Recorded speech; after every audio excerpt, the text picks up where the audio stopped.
Hello and welcome to a late B and C. I'm Karl, Pod Dodger. I'm joined by Hillbilly J, aka Marvin, the depressed robot. Hi Jay, how you doing, man? Don't ask. Really? Just don't ask, Karl. Just don't ask. All right. Okay. So that's going to make this a very short podcast. We've got a few people waiting there in the old comments already. So Yeah, laying into us already. That's what I like yeah, to see. yeah, get it going. Why the bloody hell not? Like, and I'm looking for where are we going? Right here. Back in a minute. Hi, this is Don Matteo, and then you are listening to the Orta Know Better podcast. Let's do this.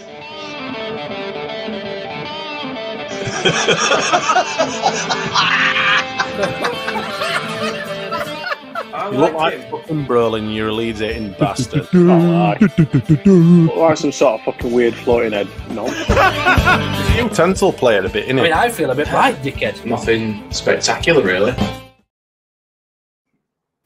Jay, we need to edit that bleeding ending there. You need to take it up with Gilly, mate. Oh God, nothing spectacular. Just call it as it is. No, that's like it's becoming a running theme now at the moment that that particular line at the end is the talking point for every fucking Berardi and Coke, it seems, at the moment. If we had to pick, you know, we do like an episode name for the pod. If we had to pick one for the season, that would be it. It would be nothing spectacular, really. Yeah, like the That's overall, just the overall pod, nothing spectacular. Just everything Leeds related.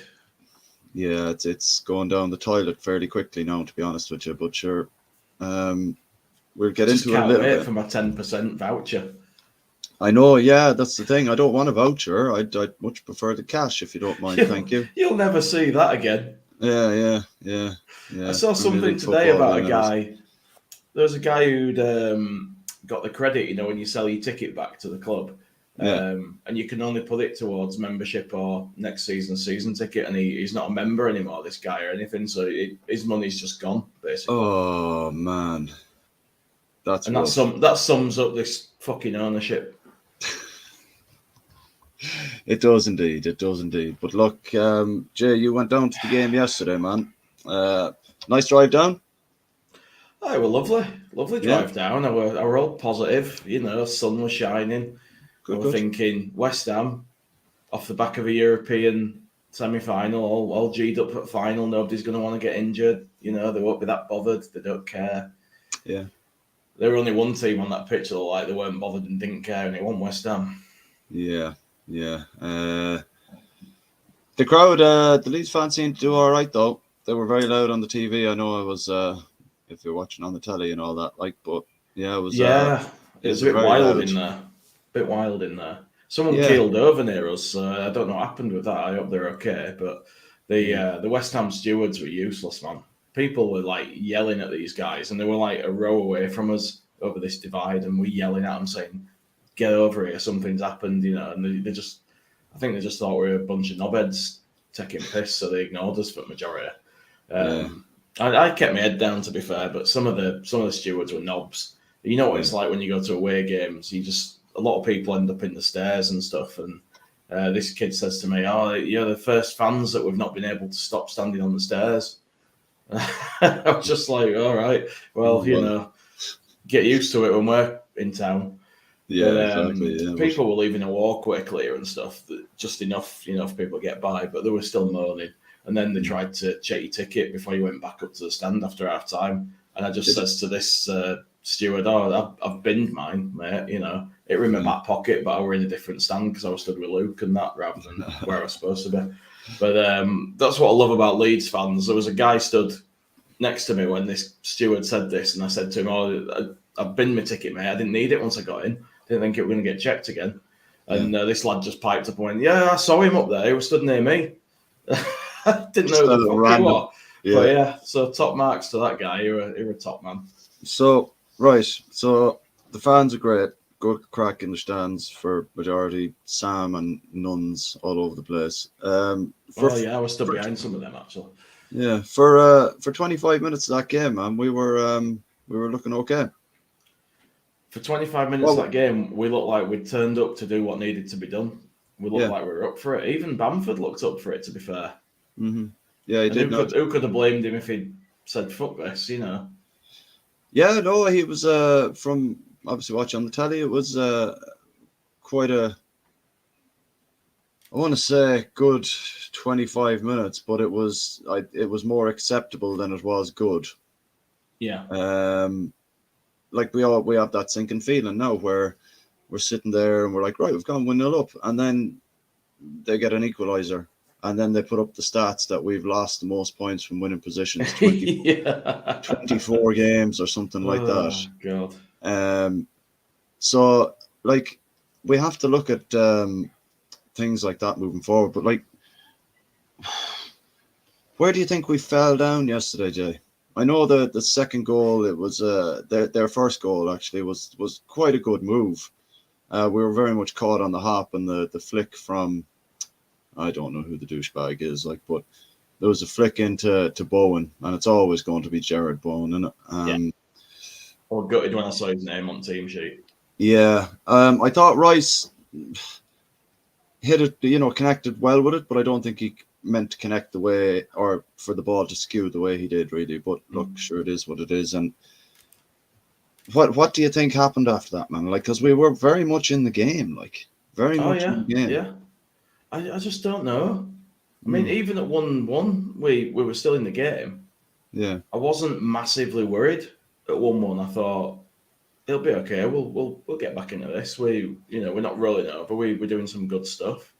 Yeah, we were letting them get in a bit too much and get chances more than I would have liked. But that's us, isn't it? You expect that. That's always going to happen. So you just have to grit your teeth and hope we're going to weather the storm as far as stuff like that goes. But, there were no reason at that point to think we can't still win this game.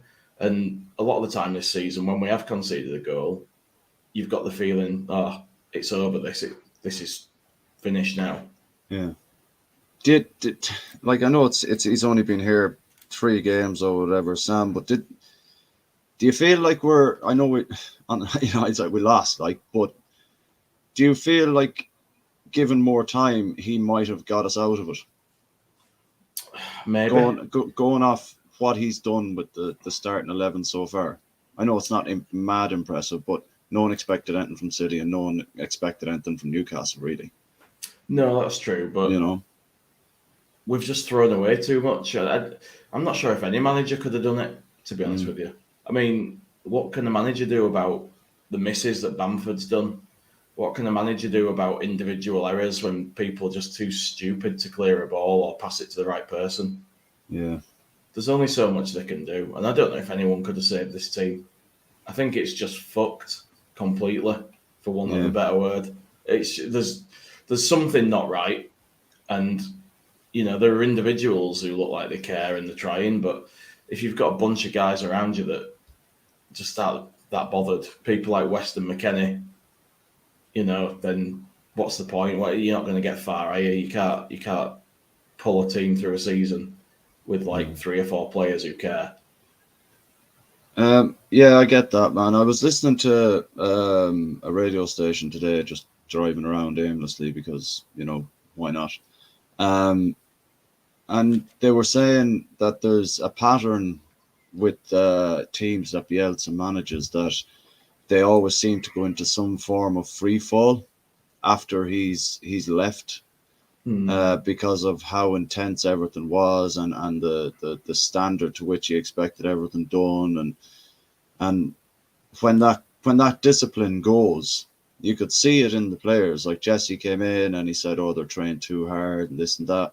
Yeah. Our biggest letdown since Bielsa left is that we're not fit enough. Yeah, 100%. We're so far off the pace that that's probably an element of this is a repercussion of having Bielsa. There's been many times, many times this season when they've looked completely knackered by about 60 minutes. Yeah, and I think it again, it happened on Sunday, but at 1-1 you're still in the game. Even at 2-1 we're still in the game. Yeah. But we started puffing about 68 minutes. It nearly coincided with the their second goal going in when we just deflated altogether. Like, I don't know whether it was just confidence or fitness. You've got a comment there? Who knows? Yeah, Mark Wright is just saying, what do you think of Bill's comments saying they ran out of steam? Who's that on? That's on. Yeah. Sorry, Jake. That's got to be on managers and the players for me. Yeah. I think a lot of it, I would put, like, not just because he seems to be the fall guy now or anything, but the way Marsh, did his training sessions, I don't think we were. I think that's when our fitness started to die, regardless of the pressing, because he'd always have to make quick substitutes to keep that. What did he want? 100 to 70. Yeah. But there was never any steam in us. Like, Mark Rocca was finished by half time every game, and he was playing CDM half the time. Yeah. So that I think fitness has a lot to do with that now as well, because there's just something really wrong. Like, everything has been done wrong by every step. Maybe Allardyce would have done more with them if he had more time. Maybe he wouldn't. We just don't know. Yeah. And for me, the team that he picked was odd, and that left me thinking, would he have saved us? Because Strike was shite. Yeah, but we had to bring someone in place of Firpo. Like, who else what would you have done other than that? Like, I don't know. It were either going to be put Rasmus there and change your centre-back pairing, or put Verba there and change your centre-back pairing. And I do get it. Keeping a consistent two at the back in the middle is probably more important than who you're playing at full-back, because those guys need to be the guys that are on the same page all the time with a better understanding.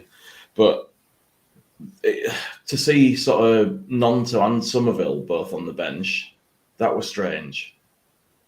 I thought at least one of those would play. Yeah.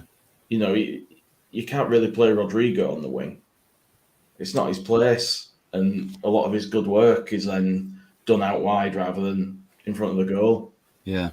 Because ultimately, when you're coming from the wing, you're playing the ball at someone else. You're doing the hard work and giving it away then. You're not bringing it inside to shoot. And I want Rodrigo taking shots at goal, as he showed with the goal.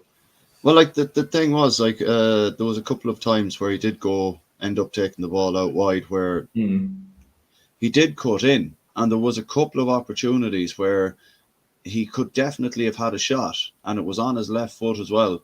And I'll be honest, I wouldn't have had a go at him for shooting at all, because you don't know what'll happen. No, exactly. If you don't shoot, you don't score. It's basic football, like. So there's times where out wide he's sometimes utilised a little better, because when he plays down the centre, which we saw in the second half because Bamford went off, we're far too direct, and we don't. Even though in the first half we kind of looked at it and we tried kind of building the play a little bit through Forshaw and then trying to hit the wings. Yeah. When we got the ball in the second half, it was very much get it down and try and get it forward to Rodrigo or behind the last man as quickly as possible. Yeah.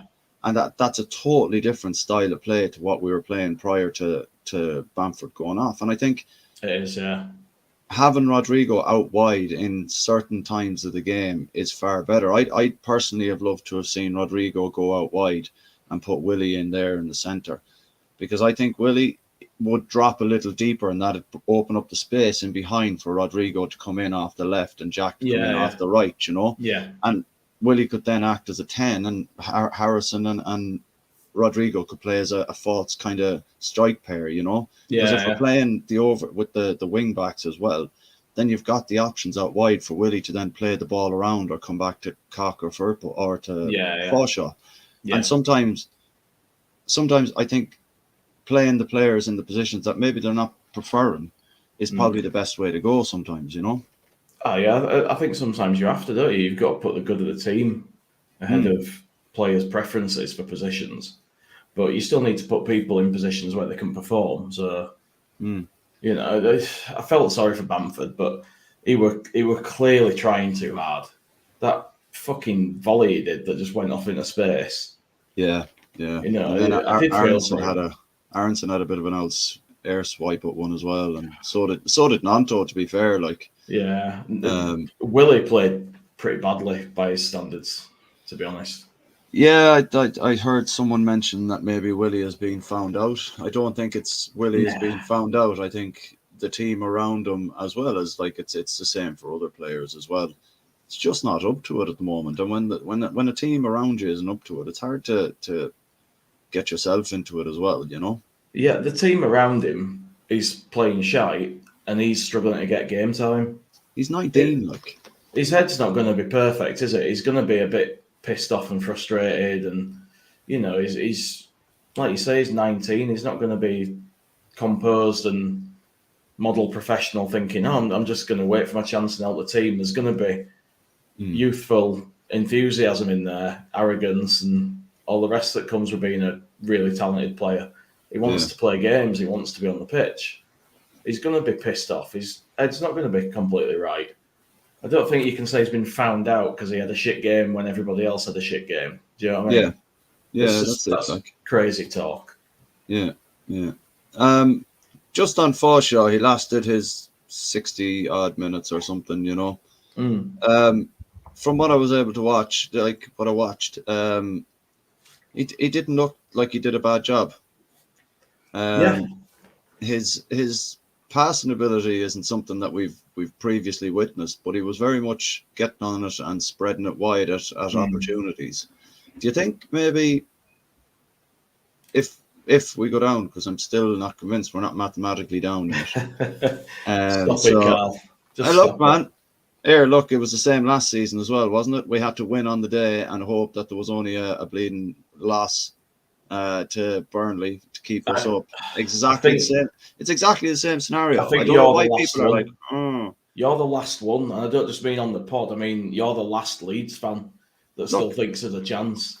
All right, that's fine. Like that's absolutely fine. I like until we're mathematically down. I'll always kind of think, well, fuck it. Why don't we have a chance? We have a chance just like everyone else. Fuck it. Well, there is that, but then you've got to look at the fact that Bournemouth have not won a game since they beat us. So that's just fucking typical, isn't it? Yeah, but who's to say they're not going to turn it on that day? Like, Calvert-Lewin's not going to be on. You know? Goodison will be rocking. They're not going to lose that game. But then, you know, how many times have we looked at other games and said, Forest aren't going to beat Arsenal? Oh, I didn't say that. I said I hope Arsenal don't turn into a Spurs on Saturday. No, but I mean, over the course of the season, people have said that. You know, Everton, when they beat bloody Arsenal, everyone said that wasn't going to happen. And you do get... Not yet, Skip. You do get crazy results. So, do you know what? Who knows? But I can't see it. The probability is so low that I can't allow myself to believe it. And I'm a person who finds it really, really difficult to accept that we're not going to be a Premier League team anymore. Just, I can't bend my mind around how we've gone from where we were to where we are. And I can't comprehend it. Yeah, I get you. But look, Luke has come in with an old comment there. I can't wait for next week's Staying Up pod. Yeah, I might do it from steaming from the back of the Peacock, eh? If that happens, it'll be some fucking pod, I'll tell you that much, for nothing. Yeah, I'm here for it, man. I'm here for it. I will guarantee that will be something else. Yeah, man, absolutely. I'm just gonna grab a few comments before we move on past them, Karl. Yeah, man. Skip says majority of that team are a big bucket of shit. I agree with that. Yeah. I'm going to talk about that in a bit. Yeah. Andy Aylor says, how is it we look like the team on the beach? No fight at all second half. Accurate. I thought Everton were worse than us and against Wolves. I thought the only reason they got that goal was because the ref fucking played so long. Yeah. They wouldn't have got that goal otherwise. We knew we weren't getting that long, didn't we? Yeah. Skip says crazy that we brought in a left back and right back and they're both playing centre back. Recruitment at its best. That's a good one. I like that one. That's what we call the Orta effect. Yeah. Let's have a look. Luke Thompson says 11 wins since Bielsa is unreal. Jesus Christ. Not wrong there, mate. It's a stat I wouldn't like to Allison's on the case again. She's got a magnifying glass out and a deer hunter. Oh, yes. The 49ers arrived in Leeds last week. Watch this space. They're probably come to tell Rads to fuck off. Well, that's probably why he's in Italy, isn't it? They're here going through the books. He's done a run out of Italy so that they can't talk to him. Yeah.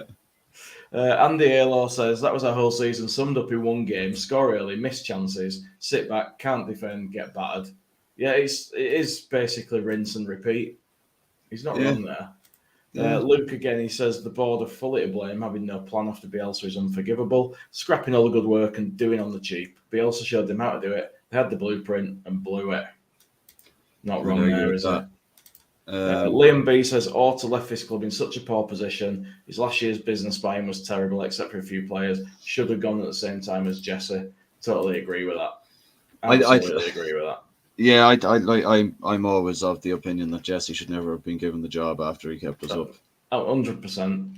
So we saw what was going to happen. We all tried to convince ourselves that the tactics were just survival tactics and that it would all be better. It never changed, did it? Me and Smarty were sitting there going, no, gone by Christmas. No, I mean those of us that thought, give it a chance and, we'll see what happens. I wanted to believe the stuff he said, but he talked better than he walked. That's what a good salesman does, isn't it? Oh, yeah. He won't be selling me any double glazing anytime soon. So, look, just back to the match, man. From back to front, Robles, how do you think he played? I thought he was all right, to be fair. Yeah? He made some really good saves. He still looks more solid than Melier could even dream of being.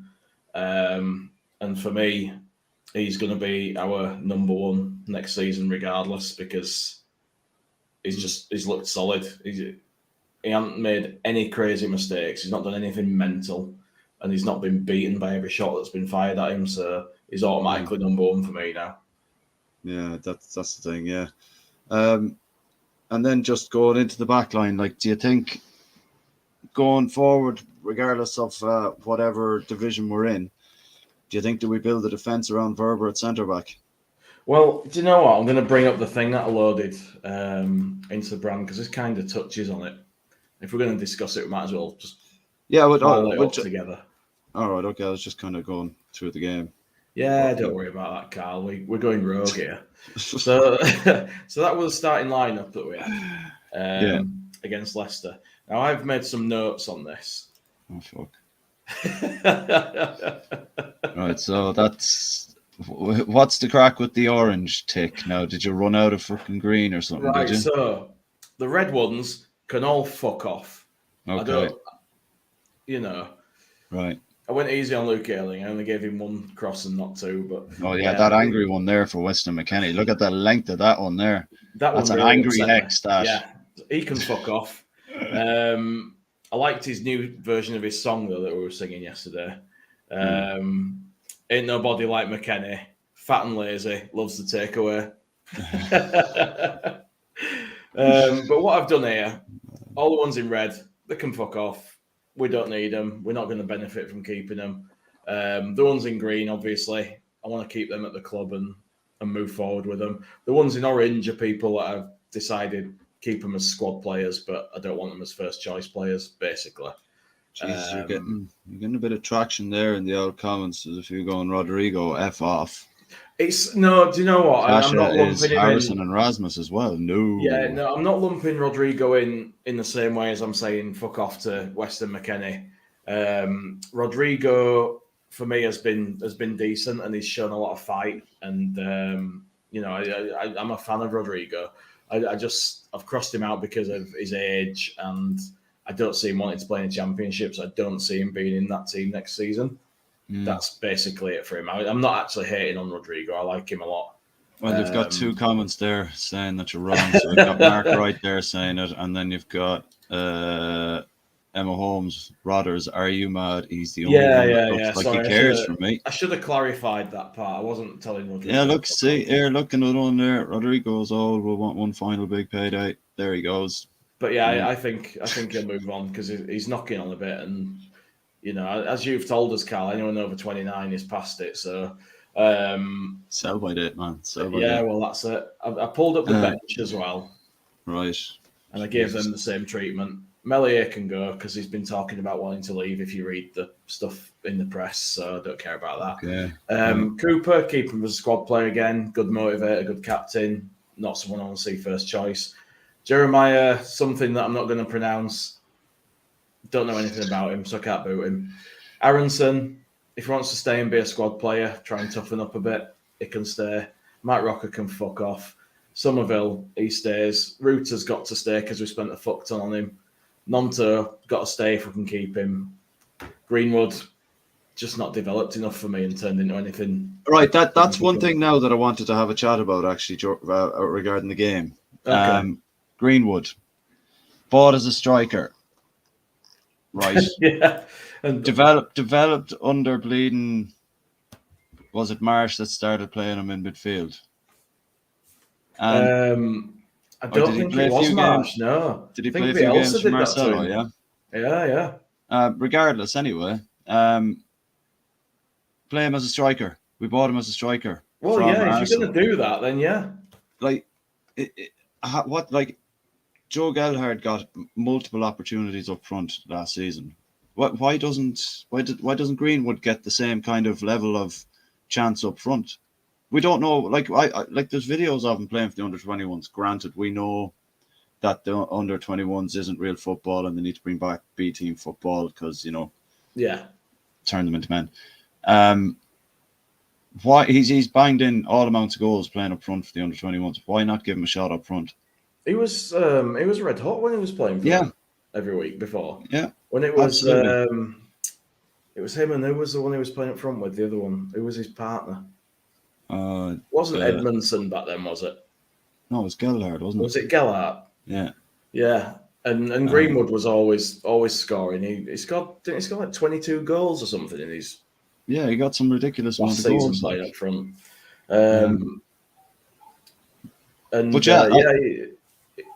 He did great, and then since then he's been. Some people have tried to force him to be a midfielder, and fair play to him. He seems to just get on with it, but that's not what he's supposed to be. I don't get why people keep trying to make him into it. This is what I mean. Like those kind of decisions where you're looking at the likes of Rod, who's running around injured, and it's not because he's old. All right, he's just a little injured. And you've got Greenwood on the bench there, and you're bringing him on in midfield, and it's like, hold on a second now. Why not take Rodgers off? Put Greenwood up front in his. Let's be honest, it's his natural position. Yeah. He doesn't mind getting on the ball, turning quick, looking at players in the eye and taking them on. That's exactly what we're kind of missing with a bit of composure. Like, I'm not saying that he would have the composure, but if you play a player in his natural position, he might have do that something in his locker. Yeah. You know. So I'm just I'd like to see on Sunday Greenwood get a chance up front if Bamford and Rod aren't available now. Don't know how bad Bamford's injury is because he was needing a scan. And I don't see that happening though, Karl. At this point in time, it's not going to happen, is it? But the thing is, if everyone thinks we're down already, like, we may as well give it a go. If everyone's that confident that we're down, why not give it a go? It's not the kind of thing you'd do if you thought you had a chance. So, you know. Yeah. Apparently now I'm ageist. Thanks, Skip. I'm getting pelters now because of that Rodrigo thing. I genuinely wasn't saying Rodrigo can F off because he don't care. It's just one of the players I see moving on for whatever reason. I think he'd stay for another season. I would love it if he did. I don't see it. I just don't see it. Yeah. Just don't see it. Emma's giving me some pelters as well. Do you know what? I'm boiling hot. My hair's crazy, so yeah. Right. I didn't want to subject you to that. But yeah, I mean, back to the subs there. It's got the guys who are not in the squad, who are injured and stuff. Yeah. Furpo, I'm not bothered about. If he stays, fair enough, cool. But I'm not sure it'll happen. Sinistera, his injury proneness may make sure he stays with us for another season, but I don't know. Depends how his fitness goes over summer. he'd break in the Championship with all them games. Probably, but it can break for us, not someone else. Right. Tyler Adams, obviously, I'd keep him if we can. I think we should force some of these players to stay, whether they like it or not. Anyway, Stuart Dallas, yeah, got to stay. We've got to see him again. Got to see Stewie again, yeah. Got to see him again. So, West Ham didn't exactly feel this weak side that your mate reckoned he heard on a West Ham podcast. Do you think was that a little bit of deception on the part of the West Ham podcast? Because like a majority of the players that he said were probably not going to play. So. Well, yeah. I mean, when I saw that lineup and saw they'd only made like 5 outfield changes, I just thought, oh God. There was a guy in the stand who kept saying, "Oh, it's all right. We just got to keep at them. They'll tire soon." And I was like, well, not really, because all the guys that played the other night, it can sub them. And the other half of the team didn't play, so they're fine. It's not going to work like that. Yeah. I didn't think they were overly impressive, to be fair. No, I didn't. Like there was. It's easy to play against a team that kind of don't play football anymore, don't know really how to defend, and can't really score goals at a fucking frequency that we need them. So to play, nobody can. No, yeah, but that's the thing. Like you wouldn't have to play awfully well for you to beat us at the moment. Like so. No, exactly. I'm going to live in hope until whatever time we finished on Sunday. Well, I hope you've got a 4-leaf clover to hand. You what?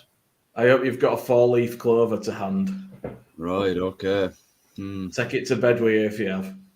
Nah, yeah, I'd be all right. Don't worry about it. Mark Wright's just sent one in for me. Here's one for you, Jay. Who survives, Leeds or the Birds? Well, the Birds are showing more fight at the moment, Mark, so I'm hopeful. Sound well, fair enough. So we'll probably discuss it more on the main pod, but we kind of touch on it now. Look, we've seen posts on Twitter that Razziani is over in Italy looking to buy Razziani. Is over in Italy looking to buy Sampdoria. If that's how you're going to pronounce it, okay. And the 49ers are now in England. So it's like, what does this tell you about the state of the club, Jay? Because the football's been gash, and now everyone that's involved in the club is either not in the fucking country or is in the country but not in control of the club. And it's a bit of a fucking shit show, really, isn't it? Smarty and Luke are just giving you some shit. That's all right. That's I don't care. Fuck you. I'm good. Do you know what it smacks of, Karl? It smacks of rats leaving a sinking ship. Yeah, I think so, yeah. Do you know what I mean? Rats. Yeah. And was he even at the game on Sunday, Rads, was he? Who knows? I've not seen all about him. I wouldn't have thought so. Does he go to away games ever? I don't know. I'm not sure. He won't be coming to home games anymore next season, so he won't be seeing any football unless he goes to Sampdoria. Yeah. So look, the game itself was a load of absolute shite. Garbage. Yeah, I was down at that stadium last season, and the atmosphere is pretty shit. Like, it didn't even when they went 3-1 up, it didn't really seem anything special. Their fans didn't say much. They had little bursts now and again, but yeah.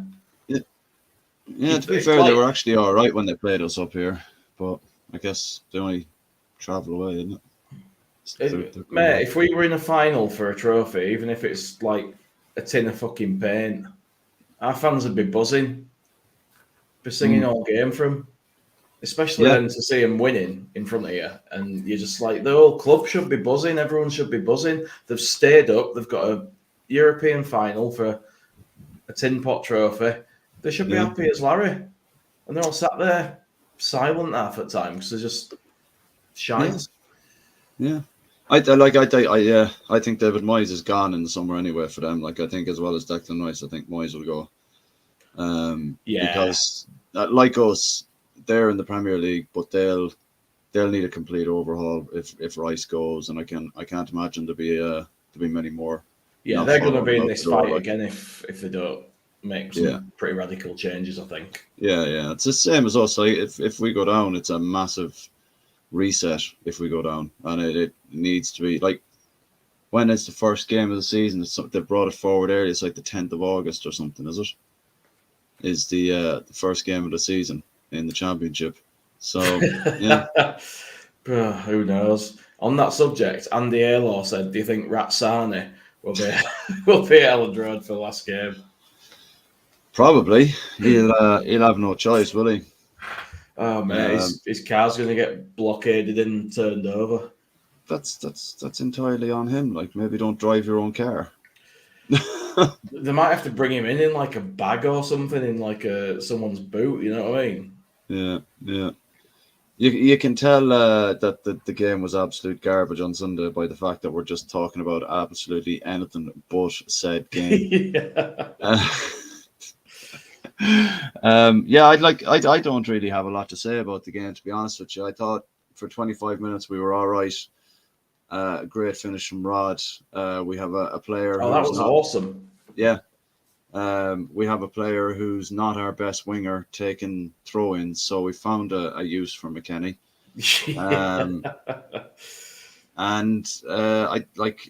I think we need to start Nanto in the 10 role on Sunday, and just maybe put someone else up front that isn't Bamford, because it's not happening for me. Like he played all right for parts on Sunday, but Jesus Christ, like. Well, there's going to be no Bamford and no Rodrigo now, is there? By the sounds of it.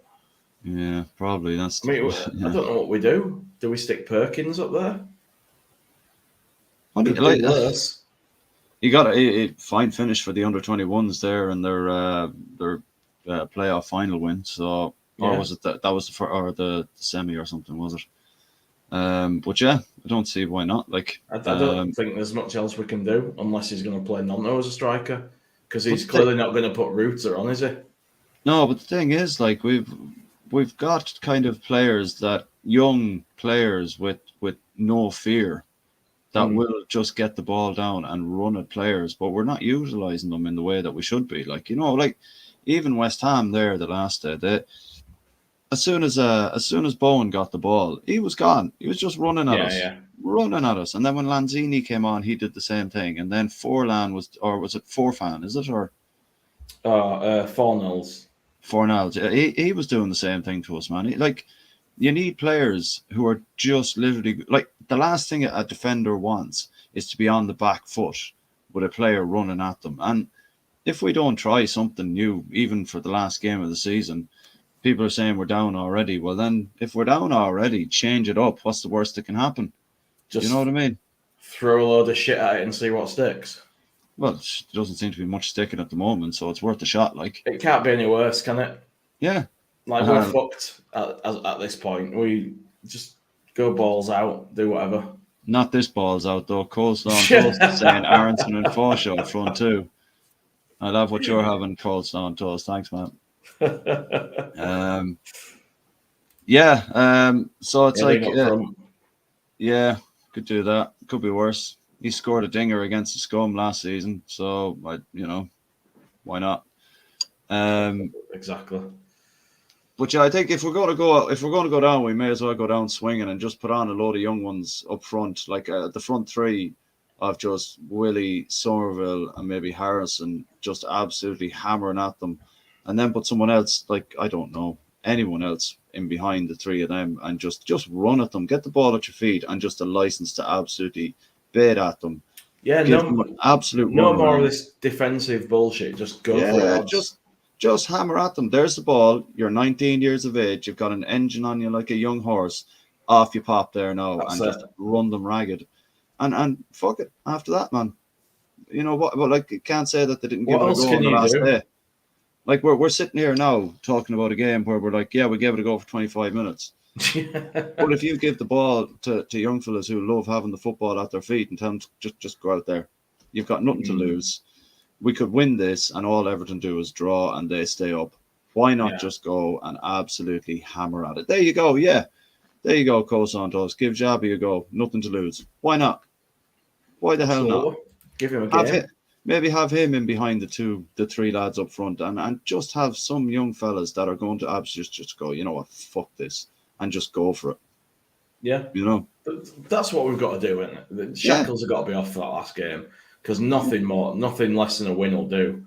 And we need to score a few goals as well and just swing that goal difference if we can. But you could see it. It's grasping at straws, Karl. It's just... Yeah, look, at the end of the day, there's not to be lost, is there now? It's just, we've got to go for it. It is grasping because nothing else will do anything for us. I may be a bit delusional, like, you know what I mean? But at the end of the day, when you look at Spurs, right?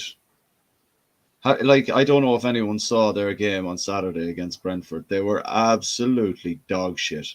I didn't watch it. At any time in Buemo or any of them boys just ran at them, their arse completely fell out. It fell completely out. So we've got options there where we can be like, you know, let's just go balls out here now and get the young fellas on the pitch and get it done. Or we can just sit back and go, right, let's be go for 25 minutes, potentially take the lead, and then just be like, nah. Yeah. You know. Yeah. I want to see a bit of fight in this last game. I want to see a bit of adventure. I want to see something that's going to make me go, yeah, you know what, there's a fucking chance. And as long as Everton haven't scored, and as long as the Bournemouth may get a sneaky owl goal here and there, there's always a chance.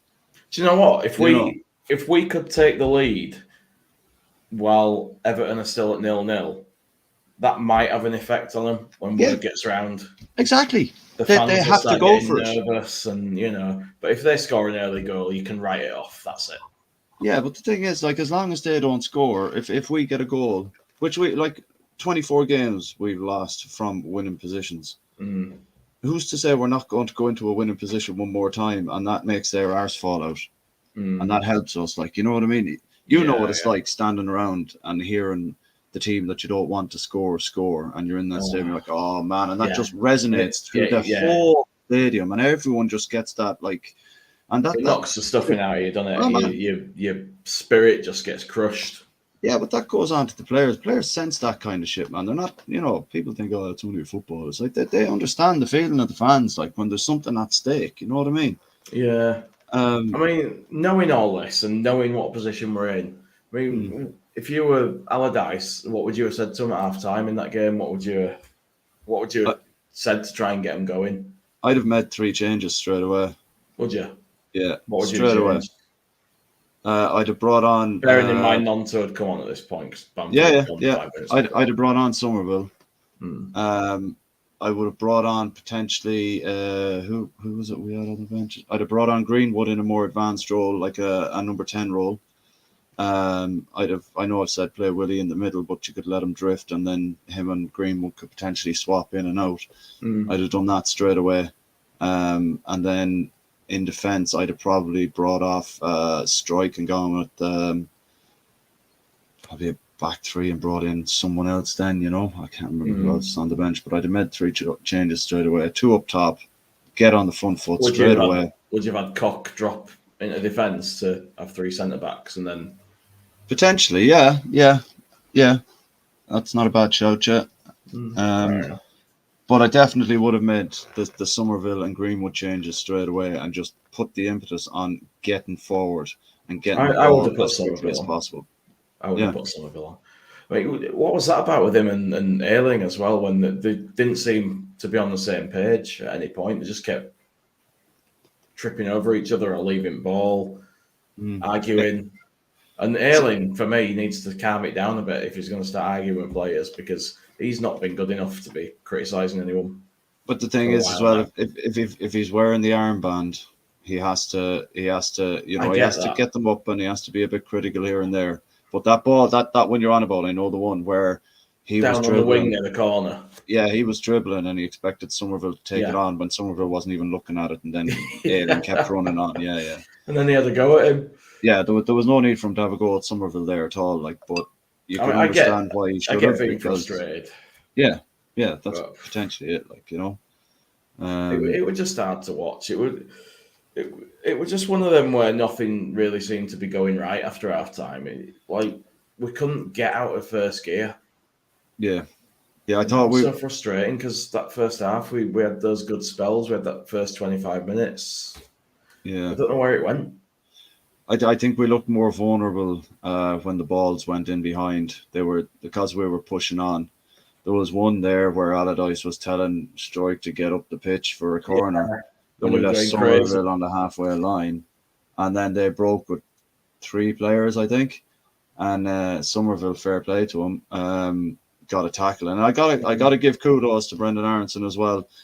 He absolutely broke his bollocks to get back, and he was within a whisker of making that challenge if Somerville hadn't, and you got to give him kudos for that.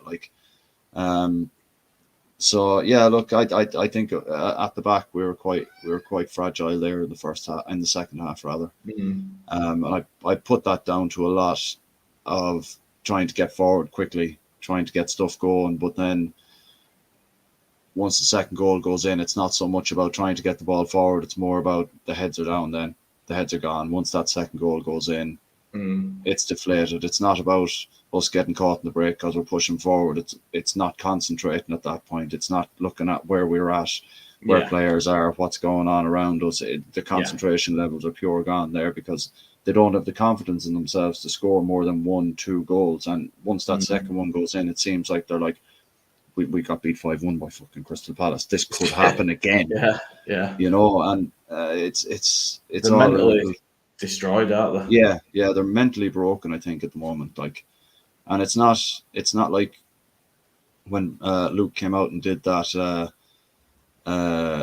interview after Forest in the Championship where we lost, you know, and you could see that they were nearly mentally broken at that point, and he's done about 7 or 8 of them kind of interviews today or this season, and nothing has changed since, after that, so it's just a little difficult, but do you want to go through a few comments maybe?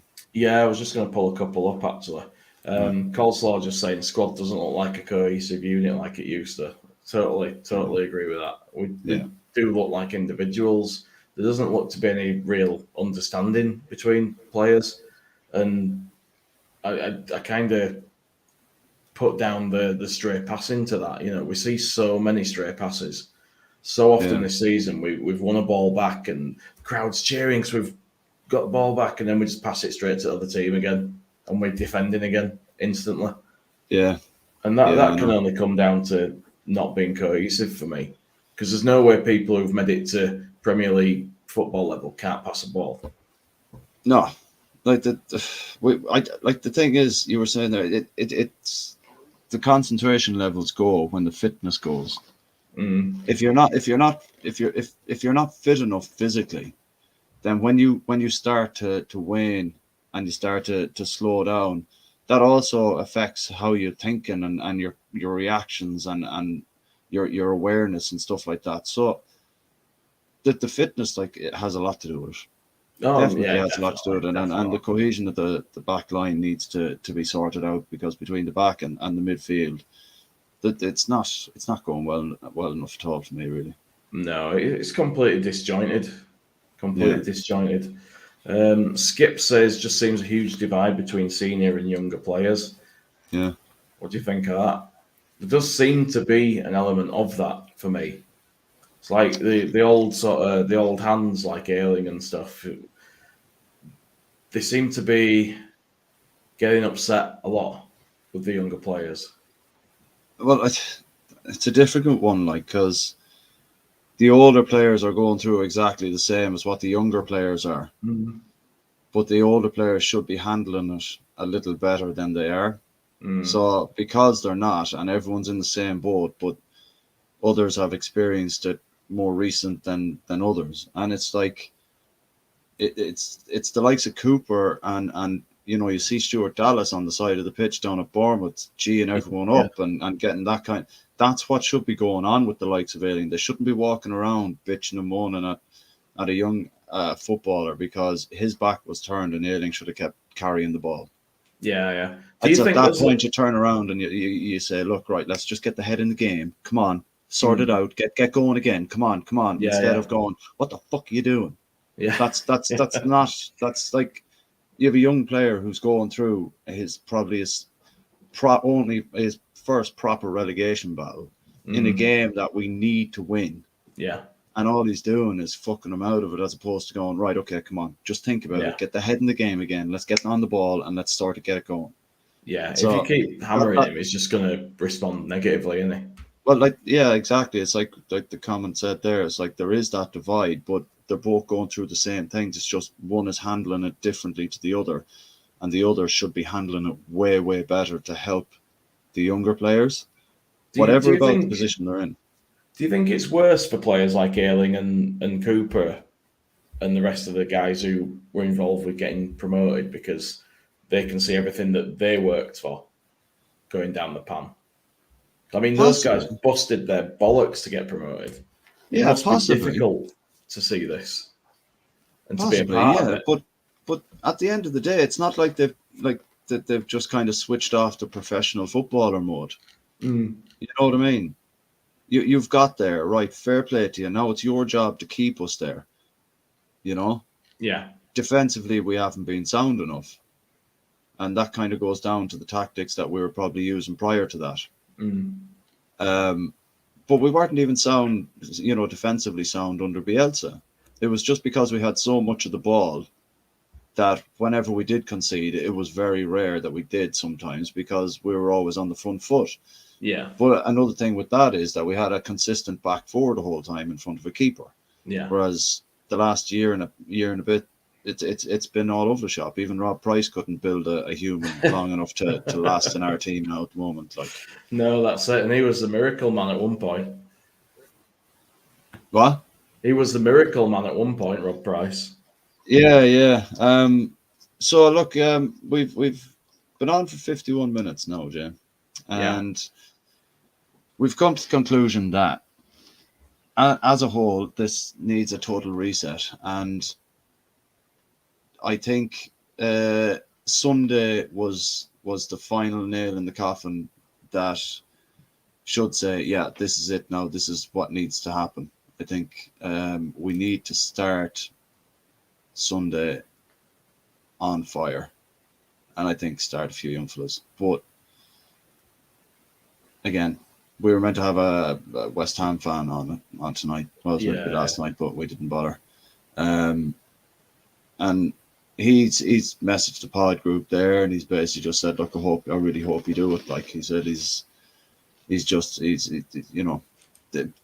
people want us to stay up. Like the amount of people on the radio that you be hearing, oh yeah, it's more like a Premier League with Leeds and now Forest in it and and I know that's all good and well. It's sentiment and it's this and that or whatever, but look, I think we need to fucking move on now and try and get something sorted on Sunday and don't make an absolute holy show of ourselves at home on the final day of the season. You know, absolutely. Yeah. Matt there just saying, how on earth can we get to the penultimate game and have fitness issues? We look like we're all running in treacle, so it's poor conditioning. Yeah, true. It's true. But that's down to not having a good training regime.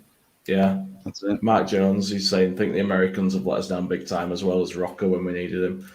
There's just been so many passengers in this team. I don't even think you can just blame it on the Americans. Like, there's so much more going on. There's so much more wrong. Yeah, it's crap. It's terrible. And whatever happens Sunday, there's no way that Rads can be the owner of this club going forward. There's just no way. Yeah, I don't want to go too much onto main pod stuff. Do you know what I mean? But it's I was going to mention say, it, haven't we? Yeah, we do indeed. Yeah, but look, at the end of the day, he can see what's wrong. We can see what's wrong. Well, we've seen what's wrong since the end of last season and the start of this, and it's just like there. Jamie puts in. I was just going to say it's not good for our health. Like Jamie's put in this comment here now, going, Jay looks older than Karl recently with his run of form. It's doing me in, mate. It really is. Yeah. It's doing me in. Leeds United is bad for your health. Can you get stuff on the NHS for that? Can you? I don't think so. You've got to sort your own stuff out with Leeds United. Yeah, and then that's a main pod issue. Calls on toast. Yeah, we should never we won't get into that one today. The most fucking mental move I've ever seen in my life. But anyway. I mean, listen, we're back tomorrow to discuss all that. So yeah, exactly. And look, at the end of the day, we were good for 25 minutes. Yeah, hopefully that Rod can play, and let's just go all out attack. Fuck it, like I'm done with this sitting back and hoping to God we can get them on a long ball over the top. Just hammer at them, see the whites of their eyes, and just go for it. For it. That's it. Can we get Alioski in to stand on touchline, shouting and making noises at them? Bring back to spray water bottle at people. Yeah, that's a conversation I'd like to have on the main pod tomorrow night. Absolutely, absolutely. Jay, our pod mate and friend Luke is our esteemed colleague. Oh, you're going with that deep, are you? All right, okay. Our esteemed £31 for his ticket. Our esteemed colleague Luke is over on the Just Joe Football Show at 10:15. Go and check them out over there. You can see his shiny head, and then you can see Luke's as well. So yeah, look, Jay, we might call it a day there. Yes, mate, might as well. A bit of sporadic talking about main pod stuff for a little bit. It was just all we can do is keep saying how frustrating that shite game was when everything was on the line and no one stepped up. And there's only so much of that you can say. It's just a little difficult to talk about anything when there's not really much to talk about, is there? That's it. Anyway, thanks for joining us, everyone. The lads are on board again on Tuesday. Usual time, 8:30. That's tomorrow. Same bat channel, same bat station. Yeah, take care. Same bat time. Something like that.